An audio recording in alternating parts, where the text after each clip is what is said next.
أعوذ بالله من الشيطان الرجيم. بسم الله الرحمن الرحيم. والمؤمنون والمؤمنات بعضهم أولياء بعض يأمرون بالمعروف وينهون عن المنكر ويقيمون الصلاة ويؤتون الزكاة ويطيعون الله ورسوله أولئك سيرحمهم الله إن الله عزيز حكيم. ترجمه: و مردان و زنان با ایمان دوستان یکدیگرند که به کارهای پسندیده وامی دارند و از کارهای ناپسند باز می دارند و نماز را برپا می کنند و زکات می دهند و از خدا و پیامبرش فرمان می برند. آنانند که خدا به زودی مشمول رحمتشان قرار خواهد داد که خدا توانا و حکیم است بیشک. و اما بعد، حضور شما بیننده های عزیز، مادران، پدران، خواهران، برادران، جوانان، نوجوانان و اطفال نازنین دختر پسر در هر کنج کنار دنیا و هر کنج کنار افغانستان که من ببینید، سیمونه السلام علیکم و رحمت الله و برکاته عرض می کنم. و عید سعید گذشته را که حالا تقریبا یک هفته از او گذشته، بازم به شما تبریک میگم. معذرت میخوایم که در روزهای عید بنابر گرفتاری مهمانداری و تدلیل از عید نتونستم برنامه داشته باشم. بنابراین خود قرضدار شما میبینم که از او خاطر گفتم خداوند انشالله که طاعت و عبادت های همه ما و شما را به دربار خود قبول بکنه و توفیق بده که در 11 ماه دیگه ما امو انضباط بالای نفس خود داشته باشیم که در طول ماه مبارک رمضان داشتیم. همونطور که غذاهای مرئی نفس ازش بسته کرده بودیم و کوشش کرده بودیم که غذاهای غیر مرئی نفس که گفتم در برنامه های بعدی یک دونه تشریح میکنم. در هفته های قبلی ما بخل تشریح کرده بودم. در این هفته تصمیم دارم که حسادت که یک از مرض های بسیار مهلک باطنی و معنوی و روانی است، او را کمکی از دیدگاه قرآن باز کنم و آیت های که در این مورد آمده و داستان های عبرت آموزی که در قرآن از حسادت ابلیس گرفته تا به حابیل و قابیل و برادران حضرت یوسف ذکر شده، او را بر شما بخوانم. بیننده های عزیز، سال نو بازم سال غمانگیز است برای دخترای عزیز ما. ما امروز یکی از صفحات مجازی را باز می کردم از بی بی سی و در اونجا داستان دخترای عزیز افغان، دخترکای نازنین ما را خواندم که تصمیم داشتن که دکتر و انجینیر و وکیل و خبرنگار شوند مگر آل قالین باف شدن. کسایی که ظالمانه حق تعلیم و تحصیل از این دخترکای عزیز ما گرفتن و اونا را رویاهایشان به خاک مبدل ساختن، امروز باید حنا به دست خود بگذارن که تانستن دخترایی را که استعداد داشتن و میخواستن مطابق ذوق خود در آینده وکیل، دکتر، انجینیر و خبرنگار شوند و پشت میز کارگاه های قالین بافی شاندن و یا در پشت دستگاه خیاطی و یا هم در نانوایی و کلچه پزی. بسیار جای افتخار است برشان ها. شما بسیار خدمت کردین. واقعا میفهمین که آینده این 4 سال است که فاکولته طب در بخش آناس یعنی در بخش دخترها فارغ تحصیل نداره و اگر این دکترای ما از افغانستان براین یا خدا نخواسته کدام چیز اتفاق برشان بفته، ما برای نسل‌های بعدی دکتر و نداریم، برای نسل‌های بعدی انجینیر نداریم. در بخش زنا ما خبرنگار دختر و خواهر نداریم و این لکه ننگ است بر جبین نظام حاکم که همه آزادی ها را از ملت خود گرفته و یک چیزی را خرافاتی را، یک فقه بدوی را که از نفس خود اختراع کرده امیرشان و در او در هیچ کتاب و هیچ صحیفه و هیچ فقه اسلامی عام از تسنن تشیع وجود نداره. او فقه بدوی مندرودی خورده بر ملت چند میلیونی 36 میلیونی افغانستان تحمیل میکنه و میلیون ها هموطن عزیز ما که به خاطر آینده تحصیلی فرزندای خود آواره ملکای ظاهرا دوست و باطنا دشمن و رقیب افغانستان، پاکستان و ایران شده بودن اونا را با دل پر امید رفته بودن که اولادایشان، دخترکایشان در کشورهای همسایه بتونه درس و تعلیم خود ادامه بتن. امروز با چشمای گریان دوباره به مو افغانستان که حیثیت زندان سرباز برای خانمای افغان، بر دخترکای عزیز ما داره، دوباره بر بگردن با بی سرنوشتی، با بی تعلیمی، با بی تحصیلی. امیدوار هستم که سال ختم بسته بودن دروازه های مکاتب و دانشگاه ها و پوهنتون ها برای دخترای عزیز افغان ما باشه. در سطح جهان ما امیدی نداریم، هرچی امید داریم به ذات رحمان داریم، به فکر و اندیشه ملت خود داریم، به فکر و تحرک خواهرای و برادرای عزیز خود داریم که شاهد هستند که 4 سال عمر عزیز دخترکایشان عبس میشه و هنوز هم مهر سکوت به لب زدن و حاضر هستند به خاطر دیگه کارها اعتراض بکنن، مگر به خاطر تعلیم و تحصیل دخترای عزیز خود هیچ کار نمیخواین بکنن و این شرم در لوح تاریخ به نامشون درج خواهد شد.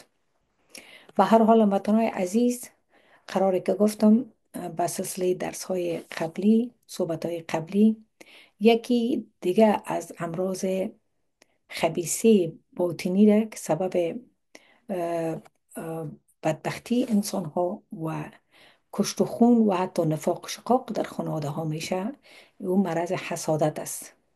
در این برنامه میخوایم که مرض حسادت به شما از دیدگاه قرآن یک کمک باز بکنم و داستان هایی که در این مورد آمده او را بیان بکنم.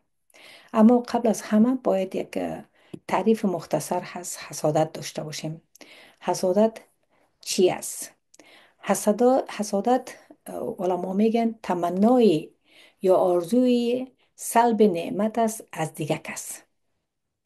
وقتی که ما یک کسی زندگیش از ما بهتر است، خوشتر است، شادتر است، نعمتهای ظاهرا از نگاه مادی خوب است یا از نگاه معنوی خوشحالتر است، ما چی میکنیم؟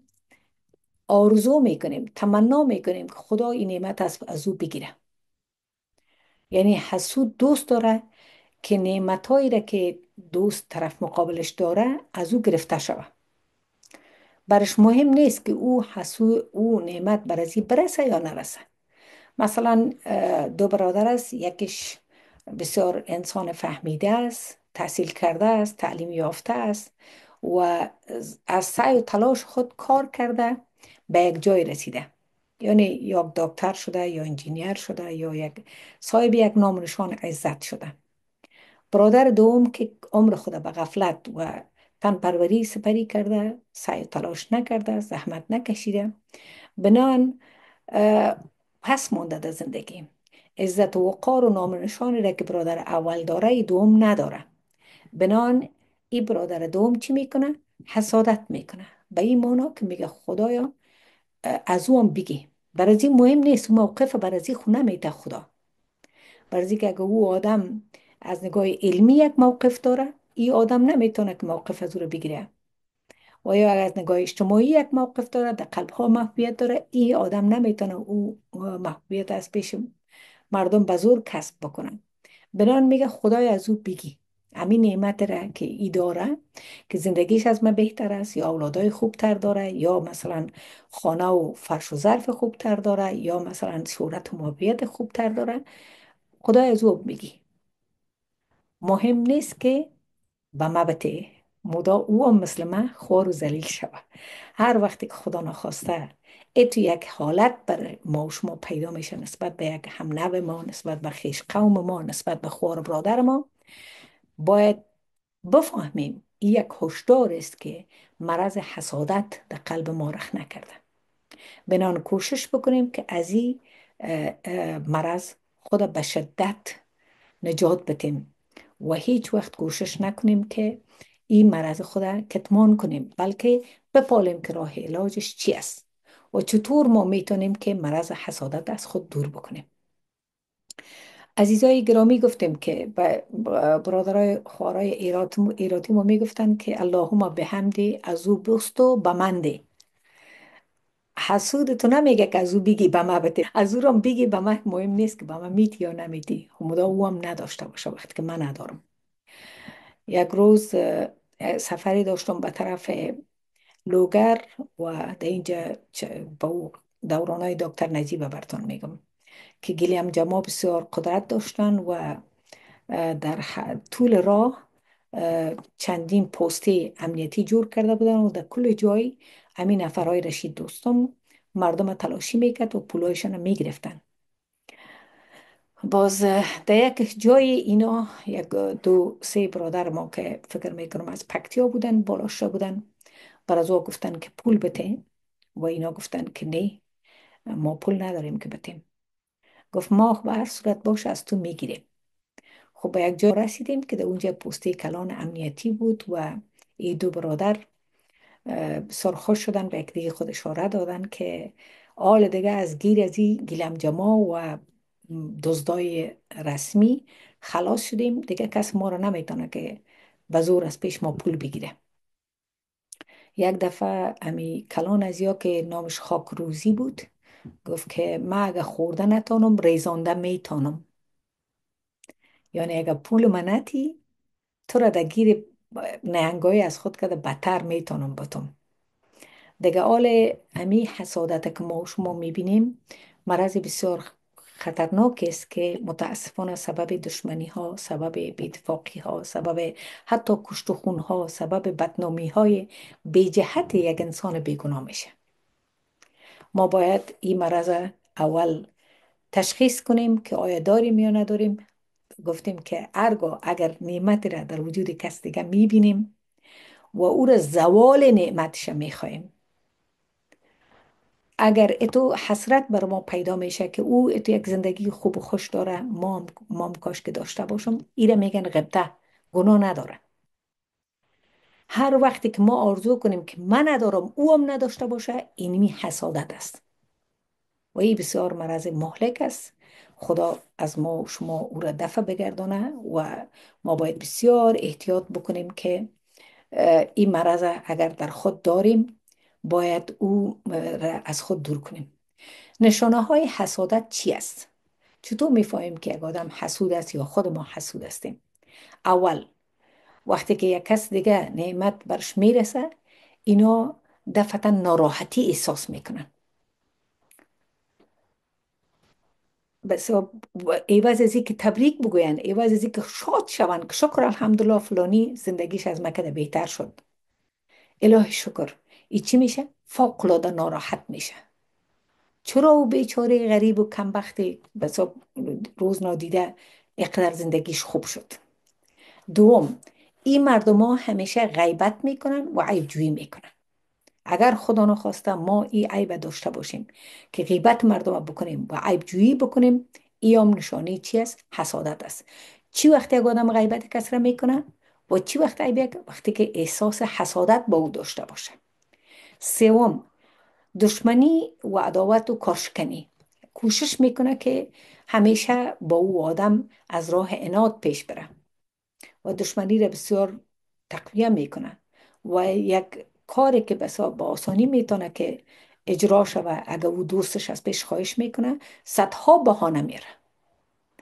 دوستش خواهش میکنه که بیا میمونی دارم، بسا فامیل هستیم، یک فامیل هستیم، بیا این دفعه میمونی ما. این بانه و ازار بانه و حیله میکنه که دمو مجلس نروه و مو دوست طرف مقابلش که چی خوارش است، چی برادرش است، میخواه که رابطه ها رو به هم نزدیک کنه. ای به شدت کوشش میکنه که رابطه ها رو قطع کنه و بهانه و حیله میاره تا که دشمنی ها رو تشدید بکنه. چهارم، بیمهری است و قطع رابطه از شخص و پنهان کردن صفات برجسته. ای آدما مهربان نیستند و حتی آدمای حسود کوشش میکنن که رابطه خود قطع کنن و همیشه کوشش میکنن که صفتهای نیک طرف مقابله بس بپوشانن و همیشه نقاط غلط و بد را از او را بسیار اگر کوچک هم باشه به قول هایی که یو ذره عیبینی په بل چا کې هغه یو ذره به عیبی به لوی غر کې یک عیب بسیار کوچک طرف مقابل بسیار کلان می سازن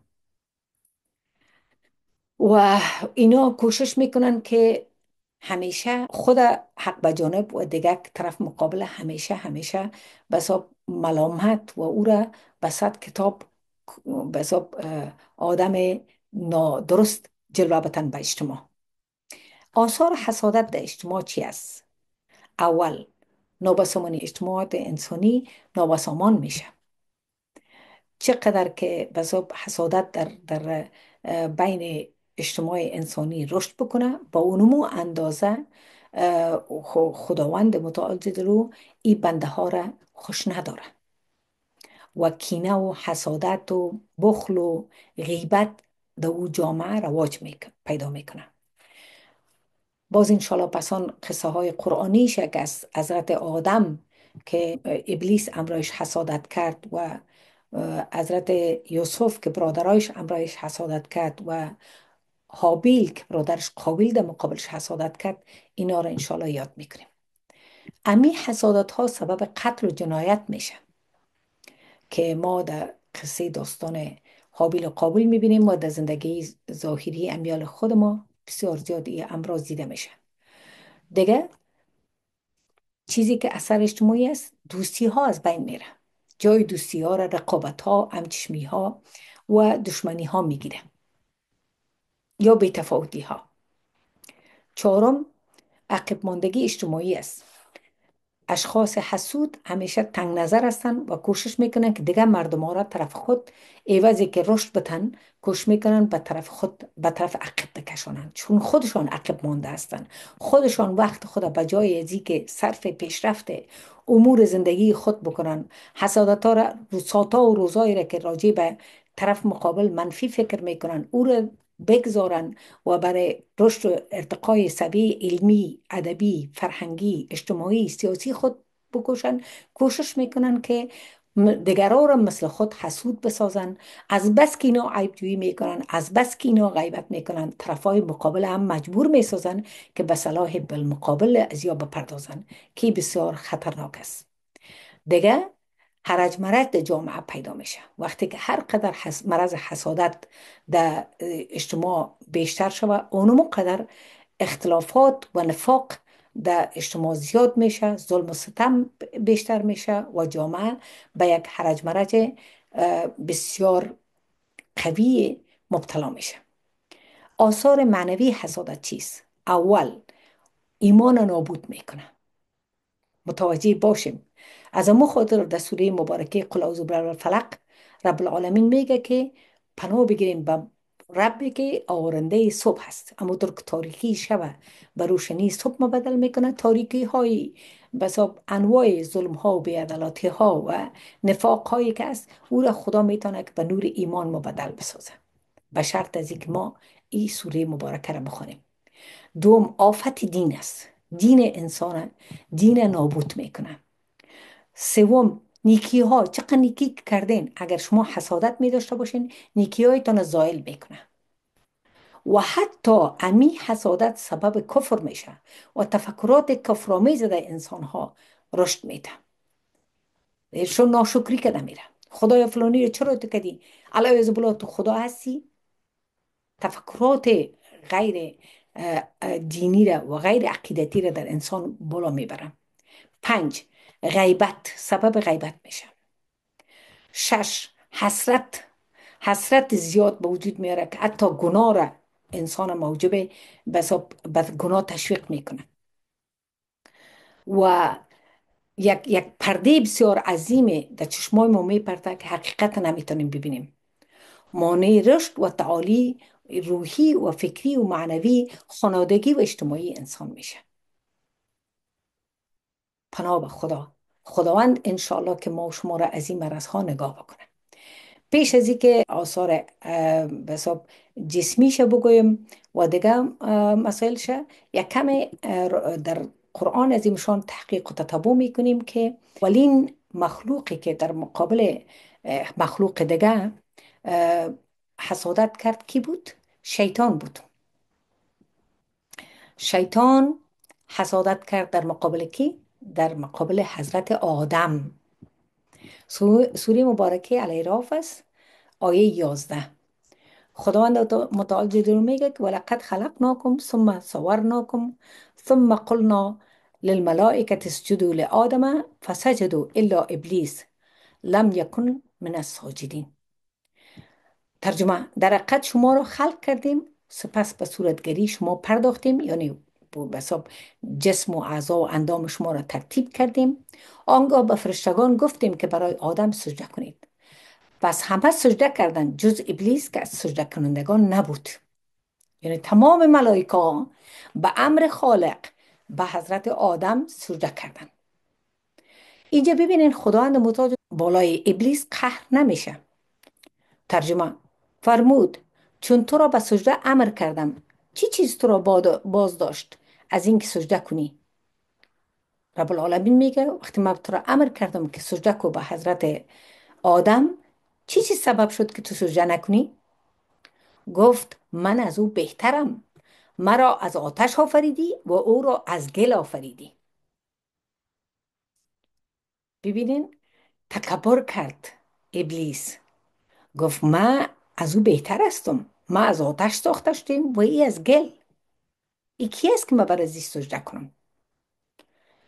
خداوند در مقابلش میگه قال فاهبط منها فما یکون لك ان تتکبر فیها فاخرجنی فاخرجوا انک من الصاغرین.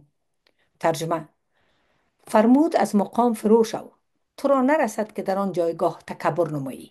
تو یک مخلوق هستی، تو کی هستی که تکبر میکنی؟ پس بیرون شو، تو از خار شدگان هستی. بیرون شو از اینجا، تو لیاقت بارگاه زلجلالی مرا نداری. به خاطر تکبری که کردی، به خاطری که بسیار عناد طرف ازی سیل کردی و گفتی که ای از گل ساخته شده و من از آتش. ای کی است که من بر ازی سجده کنم؟ ابلیس بسیار جالب است جوابش چی میگن. ابلیس گفت مرا تا روزی که مردم برانگیخته خواهند شد مهلت ده. ابلیس به حضرت خالق متعال جل جلاله میگه که مرا تا روز قیامت مهلت بده. آلخ من جمله رانده شده ها هستم. خی مرا مهلت بده. قال انک من المنظرین. فرمود تو از مهلت یافتگان هستی، یعنی تو را وقت دادیم. اینال ابلیس در مقابل چی میگه؟ گفت. ترجمه: گفت ابلیس به سبب آن که مرا به بیراه افکندی، یعنی مرا گمراه ساختی به خاطر عظیمی آدم، من هم برای فریفتن آنان یعنی اولادی آدم و خود آدم حتما بر سر راه راست تو خواهم نشست.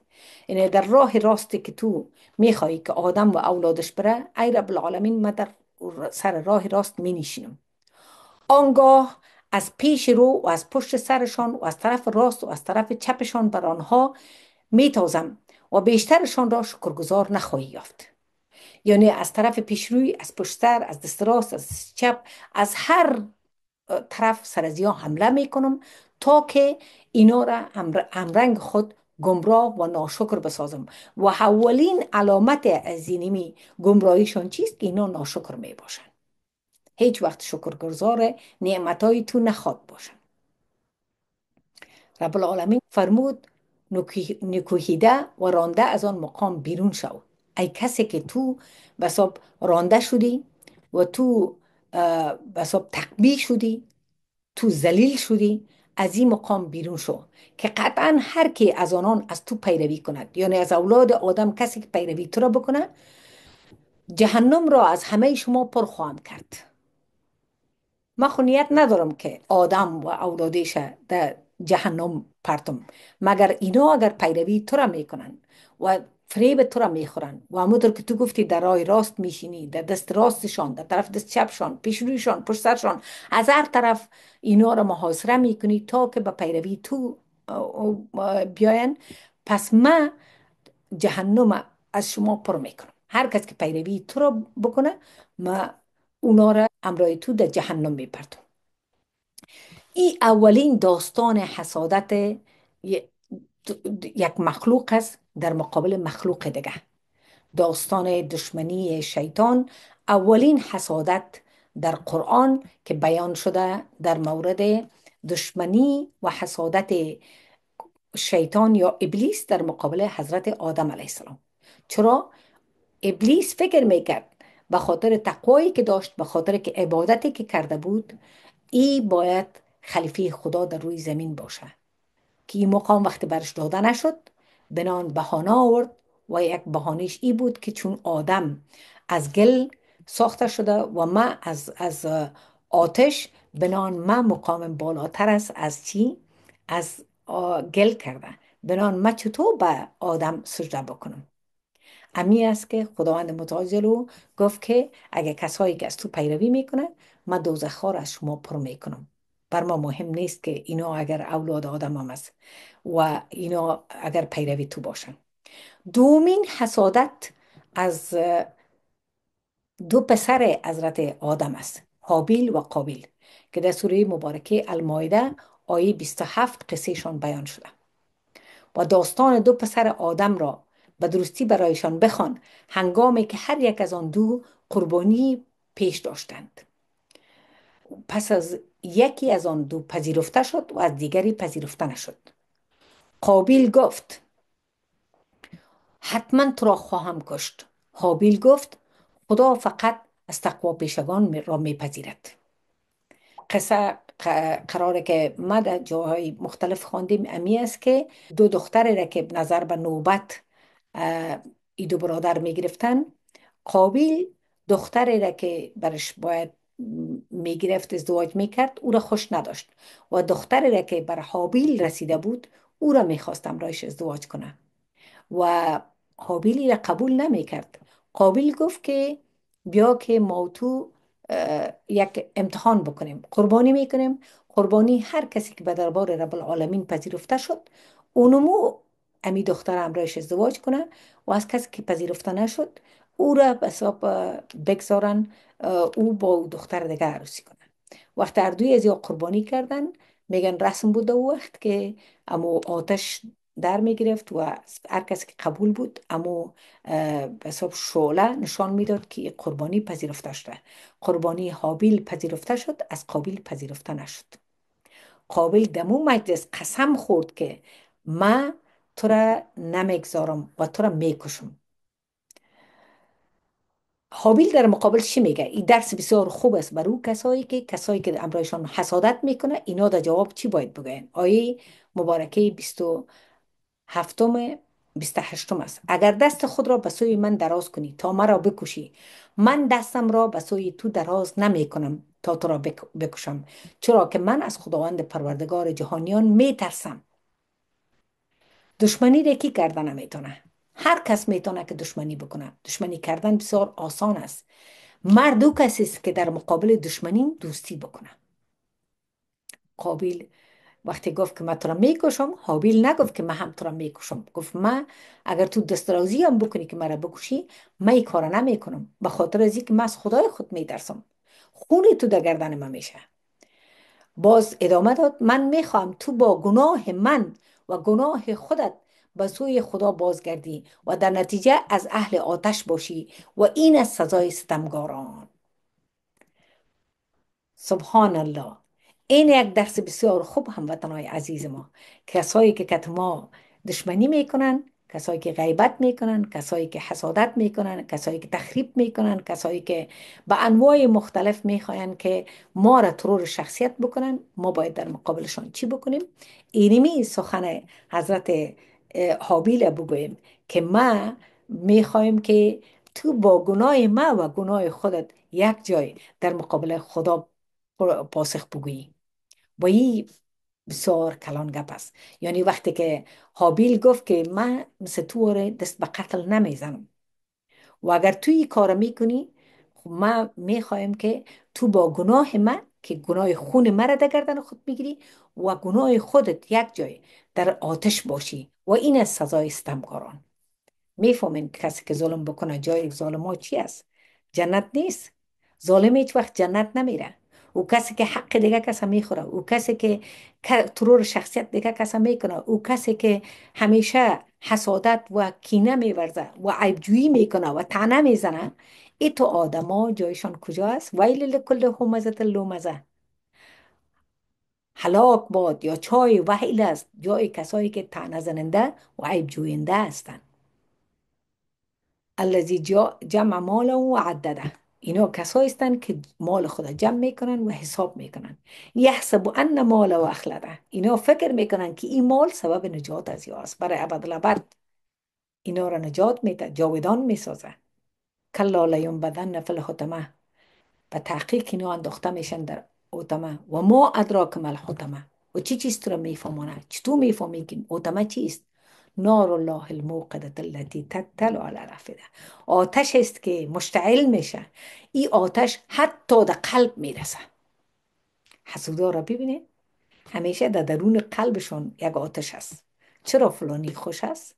چرا فلانی مقبول است؟ چرا فلانی اولاد خوب داره؟ چرا فلانی زندگی خوب داره؟ چرا فلانی به مقام منزلت رسیده؟ یا همیشه حسود هستن. پناه به خدا، خداوند ما را از شر حسودا نگاه بکنه. خب، این قصه قرآنی حضرت آدم گفتیم که ابلیس همراهش دشمنی کرد و حسادت کرد و نتیجه چی شد؟ که رانده شد و خدا قسم خورد که دوزخ از تو و از پیروای تو پر میکنم.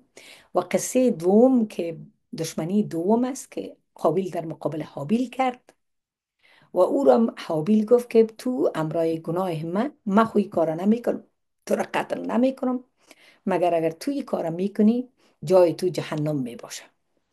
قصه سوم که بسیار جالب است، قصه حضرت یوسف علیه السلام است، در سوره مبارکه یوسف. آیت 5 داستان فیلم حضرت یوسف که ایرانیا شهکار کردن، بسیار مقبول فیلم برداری کردن و بسیار هنرمندای ممتاز داشتن، شهکار آفریدن.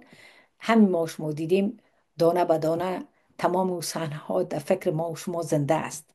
آیه 5 سوره مبارکه یوسف است که یعقوب گفت ای پسرک من، خوابت را برای برادرانت حکایت مکن که برای تو نیرنگ می اندیشند، زیرا شیطان برای آدمی دشمن آشکار است. وقتی که حضرت یوسف گفت که من خواب دیدم که بساب 11 ستاره و آفتاب و مهتاب به من سجده کردن، حضرت یعقوب گفت که ای پسرکم، ای قند پدر، اوشکو که این قصه را برای بیادرایت نگو، به خاطر که حسادتشان تحریک میشه و خدا نخواسته یک پلان بر تو سنجش میکنن و این پلان خود از یا نمیکنه، شیطان بر از یا این پلان تدریس میکنن، شیطان بر یا از اینا میآموزانه.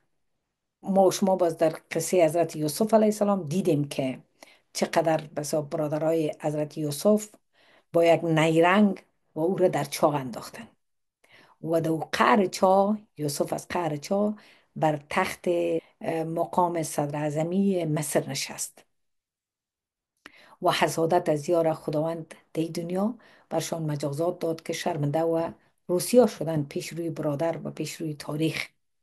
و این داستان این افسانه نیست، خداوند بر ما بیان کرده به این خاطر که ما بفهمیم که اگر حسادت با کسی میورزیم، ما او را از مقام منزلت پایین کرده نمیتونیم، بلکه خود ما را ذلیل میسازیم. او شخصیت ها خرد نمیشن، کوچک نمیشن. کسایی که عرفا را، کسایی که شخصیت های بزرگ تاریخی را، کسایی که با یک عشق و شوق و ذوق برای جامعه انسانی خدمت میکردن، اونا را بدنام میسازن، تخریب میکنن. در حقیقت خود را شکسته، هر آن که ما را شکسته. در حقیقت خود اونا مشکنانن، خود تخریب میکنن، خود از زبونی خود نشان میدن، مثل برادرای حضرت یوسف، مثل قابیل، مثل شیطان. خداوند ما را از جمله نگردانه. بیاین که قرآن عظیم شان ببینیم که بر ما برای نجات از این مرضهای بسیار مهلک که از جمله یک مرضش گفتیم این مرض حسادت است، چی راهنمایی میکنه. خداوند متعال جلو در سوره مبارکه حشر آیه 10 میفرماید که والذين جاءوا من بعدهم يقولون ربنا اغفر لنا ولإخواننا الذين سبقونا بالإيمان ولا تجعل في قلوبنا غلا للذين آمنوا ربنا إنك رؤوف رحیم.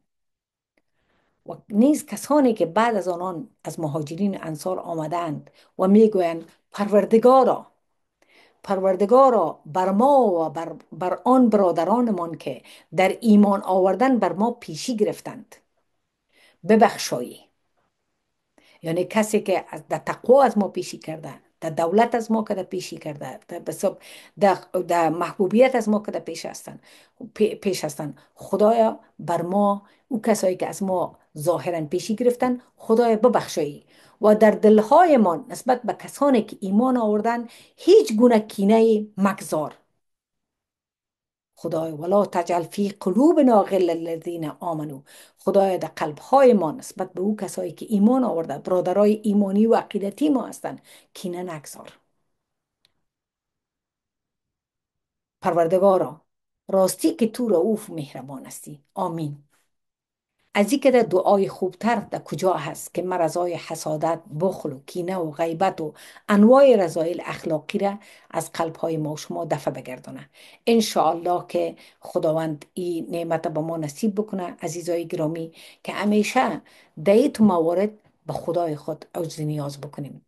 داروی این امراض مهلکه که ظاهرا زخم نیست، ظاهرا میکروب نداره، ظاهرا سلفه نمیکنی، ظاهرا پیچش اسهال نداری، ظاهرا کدام اعراض جسمی نداری، مگر باطنت خراب است. ایره خداوند از داروخانه غیبی خود توسط امود آیات متبرکه که پیشتر بر شما گفتم که یقولون ربنا اغفر لنا ولاخواننا الذین سبقونا بالایمان، هر وقتی که حسادت ما نسبت به کسی تحریک میشه، به یک برادر خواهر مسلمان ما، به یک خیش قوم ما، به یک عضو فامیل ما، بگیم ربنا اغفر لنا ولاخواننا الذين سبقونا بالایمان ولا تجعل في قلوبنا غلا للذين آمنوا ربنا انك رؤوف رحیم. امی دعا را همیشه بخونیم. عزیزای گرامی، پیشتر آثار روحانی یا معنوی حسد پیشتر براتون گفتم که چی است. آثار معنویش گفتیم که ایمان ضعیف میکنه، دین آدم به حساب خلل برش وارد میکنه و نیکی های آدم زائل میسازه و حتی تفکرات از بس که انسان ناشکر میسازه به کفر نزدیک میکنه و حتی به حساب کلمات کفرآمیز از زبانش میبره. دیگه غیبت میکنن اینا، همیشه حسرت دارن نسبت به دیگران، همیشه حسرت میخورن که چرا فلانی داره من ندارم، چرا فلانی محبوب القلوب است من نیستم. دیگه چیست؟ یک پرده بسیار بزرگ در پیش چشمای از یا میفته که اینا حقیقت نمیبینن، همیشه غلطی را، همیشه منفی را میبینن، هیچ وقت نقطه مثبت نمیبینن و مانع رشد و ترقی روحی و فکری و معنوی و خانوادگی و اجتماعی تو انسان ها میشه. بجای از یک کتاب مطالعه کنن، بجای از که برن او کلپایی را که به راه علاج این بیماری هست اونا را ببینن، شو روز شیشتن تسبیح عیبجویی دیگر را گرفتن. اینا بیم که آثار جسمانی انسان های حسود چی است. آثار جسمانیشان افراد حسود معمولا افراد رنجور هستند، یعنی همیشه یا دپرشن دارن یا بساب همیشه استراب یا افسردگی دارن یا انزایتی دارن. دیگه بسیار زود اندک رنج هستن، حساس هستن، عصبی هستن، پرخاشگر هستن. اینک یک گپ شوه قالمقالشون با آسمان بلند میشه، جنگ و دعوا میکنن و اینا همیشه غمگین هستن. هیچ وقت خوشی در قلب از یا نمیبینی، هیچ وقت لبایشان متبسم نمیشه، هیچ وقت شکر در زبانشان نیست. همچنان امی آثار جسمی که وقتی گفتیم جسم، وقتی که شما عصبی هستین، وقتی شما پرخاشگر هستین، وقتی شما همیشه مریض هستین، همیشه شما حساس هستین، بس کسی که اندک رنج هستین، اینجاست که دستگاه های مختلف بدن هم دچار بساب رنج و ابتلا میشه. از او جمله تکلیف های معده آدم ها زیاد می باشه، اسید معدهشان همیشه بلند می باشه و حضرت علی کرم میگه که شگفتا که حسودان از سلامتی خود غافل ماندند، یعنی همیشه از بس که در فکر زهر قرد کده میرن، زهر همچشمی و رقابت که فلانی چرا داره من ندارم، میزان اسید معدهشان بالا میره و اینا متوجه سلامت خود نیستن. آثار اخروی حسادت چی است؟ اول چیزی که آدم حسود راسند دوزخ میره بدون حساب کتاب. چرا؟ پیرو شیطان است. شیطان گفت که من در پیش روی به خداوند گفت که مرا مهلت بده و من به عزت تو قسم میخورم که من در پیش روی رای راست از یا استاد میشم، در پشترش استاد میشم، در دست راستشان، در دست چپشان، که اینا را از این راه راست منحرف بسازم. خدا گفت پروا نداره، من تو را کسایی که از تو پیروی بکنه کلشون در دوزخ روان میکنم، بدون حساب کتاب جهنم میره. دوم، بدبختی و شقاوت دنیا و آخرت. در این دنیا هم کلگی عمر خود در رنج و در حسرت و در دشمنی تیر میکنن. اینا رو ببینیم که چی ویژگی ها آدم های حسود دارن. اینا همیشه با خیر خواهی و کار خیر دشمن هستند و با کارهای شر و شرارت و با جنگ و دشمنی بسیار زیاد شایق هستند. مثل که این گروه سینوستای ناتانیاهو را ببینیم که در منطقه چقدر ظلم و ناروایی را برپا کردن، بالاتر از 60,000 انسان کشتن و هنوز هم هرچی خونخوری از یا فروکش نمیکنن. بهانه کردن، تلبیس کردن، مردم دوباره در غزه خواستن و آل زمینی و هوایی از خان یونس گرفته تا هر منطقه را رفع کلش بمباردمان زمینی و هوایی میکنن و ما دیدیم که 14 نفر از نفرای مددکارای ملل متحد کشتن و اولین دفعه است که اینا اعتراف کردن. 60,000 نفر که کشتن مثل که مورچه کشته باشن. گفتم این انسان ها ویژگی های خاص آدم های حسود چی است؟ که هر کسی که دشمن خیرخواهی بود، کار خیر بود، عمل خیر بود و به طرف جنگ و شرارت بساب یا شایق بودن، این آدما حسود هستند.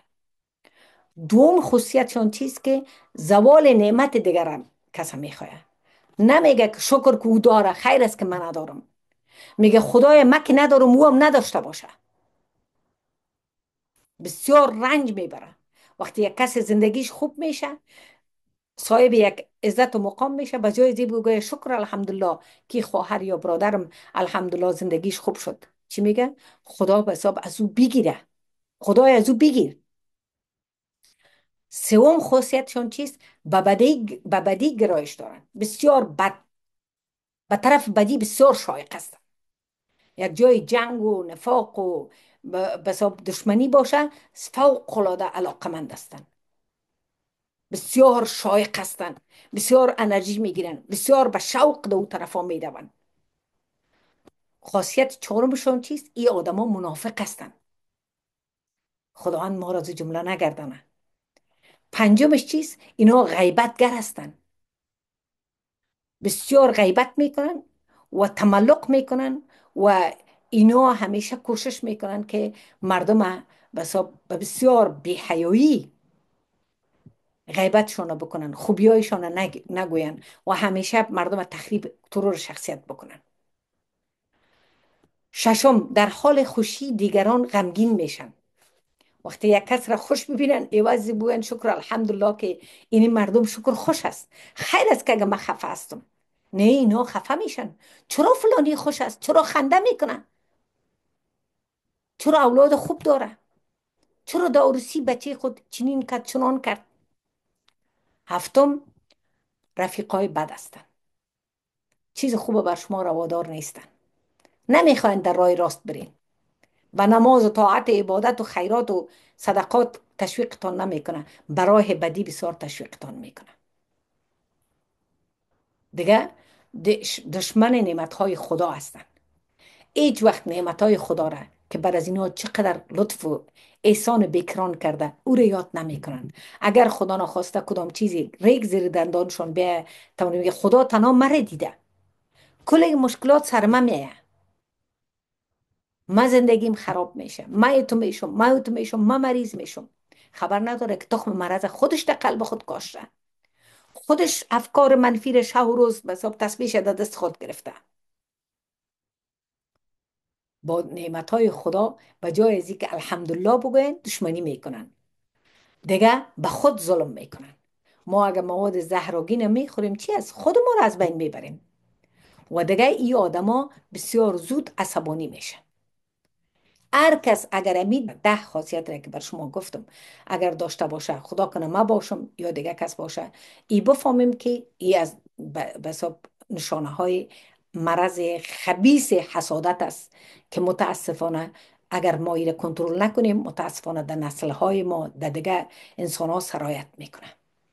خداوند ما و شما را توفیق بده که شب و روز توبه بکشیم، استغفار بگوییم و بگوییم که خدای این مرضای مهلک از قلبهای ما دفع بگردان و امی آیم ربنا اغفر لنا ولاخواننا الذين سبقونا بالایمان ولا تجعل في قلوبنا غل للذین آمنوا ربنا انك رؤوف الرحیم. اینمی آیت مبارکه را اگر احساس حسادت نسبت به کسی میکنیم، احساس عظیم میکنیم که چرا او زندگیش خوب است، چرا ایت شده، امی آیت مبارکه را یا ترجمهش بسیار زیاد بخوانیم تا خداوند قلب ما روشنی پرته. سوره مبارکه حشر است، بازم ترجمهش میخوانم که میگویند پروردگارا بر ما و بر آن برادران و خواهران ما که در ایمان آوردن بر ما پیشی گرفتن ببخشای، از معصیت های ما بگذر و در دلهای ما نسبت به کسانی که ایمان آوردن هیچ گونه کینه و حسادت مگذار.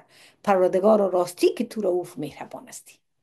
امی دعا را زیاد بخوانیم. سوره مبارکه قل اعوذ برب الفلق زیاد بخوانیم که رب قل بگو اعوذ پناه میگیرم برب الفلق، به پروردگار آورنده صبح، آورنده روشنایی، من شر ما خلق، از تمام او چیزهایی که خلق کرده و میتونه بر ما مضر باشه، از میکروب و ویروس گرفته تا به شیر و پلنگ و مار و اژدها، همه چیز. اقرا من شر ما خلق و من شر غاسق اذا وقب، و در شر تاریکی وقتی که تمام جای فرا میگیره. چی تاریکی ایمان باشه، چی تاریکی که از طرف شب دزد میه، رهزن میه، آدمای نوبکار میه. ما به تو پناه میبریم. و من شر نفاسات فی العقد، و شر جادوگرا وقتی که در گره ها میدمن. و من شر حاسد اذا حسد، از شر حاسد زمانی که حسد میکنه. گفتیم حاسد کسی است که زوال نعمت طرف مقابله بخواه، بگوید که خدایا من که ندارم فلانی هم نداشته باشه، خدایا او چرا جور و صحت سلامت است، خدای سلامتی از رو از پیش بگی. خداوند پناه میبریم به خداوند از شر این امراض. انشالله که خداوند به لطف و کرم خود ما و شما را از شر امراض در لطف و کرم خود محفوظ داشته باشه. و اگر خدا نخواسته این مرضا را داریم، دعا بکنیم که رب العالمین به حساب قلبهای ما را از شر این امراض به حساب پاک بسازه و دعا بکنیم که یا وهاب الملک القدوس جل جلالک نجات ما را از پشت دیوارهای نفس و شیطان با همه اهل بیت خاندان و معاونان و همه مسلمانان و کلیه معاصرین زمان ما مابعدشان، تا جایی که ذات با عظمت تو اراده فرموده ای. و منور گردان همه را توسط ما و استاد عزیز ما و کافه پاکان و معانان و صالحان به نور ایمان و صفایت اسلام، یا عظیم سبحان، یا کریم دیان، و یا رحیم غفران. تقبل منا انك انت السميع العليم آمين. بحرمة اسمائك المخزون المكنون الجليل اجل عظيم العظمك اننا مغلوب فانتصر بعزك وجلالك يا قدوس المقدس واعتجل بقبولها یا قاضی الحاجات. بازم دعا میکنم یا وهاب الملک القدوس به حرمت ای شام غریبان، الهی خداوندا نصرت بده او کسایی که ناصرین حقیقی دین نبی کریم صلی الله علیه و هستند و بگردان ما را جمله اعوان و همکارانشان. الهی خوار و ذلیل بگردان او کسایی که خوار و ذلیل میکنند دین مقدس اسلام و مسلمان ها را، و ما را از جمله نگردانی بلکه ما را وسیله هدایت و راهنماییشان قرار بدی و عجله فرمایی به زور مهدی الاسلام و ما را بگردان از جمله اعوان و همکاران از او. خداوندا هموطنان عزیز ما را که در افغانستان در شرایط بسیار دشوار زندگی میکنند، خدا دروازه فراوانی و رحمت خدا برایشان باز بگردان و دعاهایشان رو مستجاب کو. دروازه مکاتب و پانتونا رو برای دخترک های عزیز ما باز بگردان و آرزوهایشان انشالله برآورده خیر بساز. و آخر دعوانا الحمدلله رب العالمین. السلام علیکم و رحمت الله و برکاته. روز و روزگار بر شما خوش. بازم سال نو و بهار نو و ماه نو بر شما مبارک باد.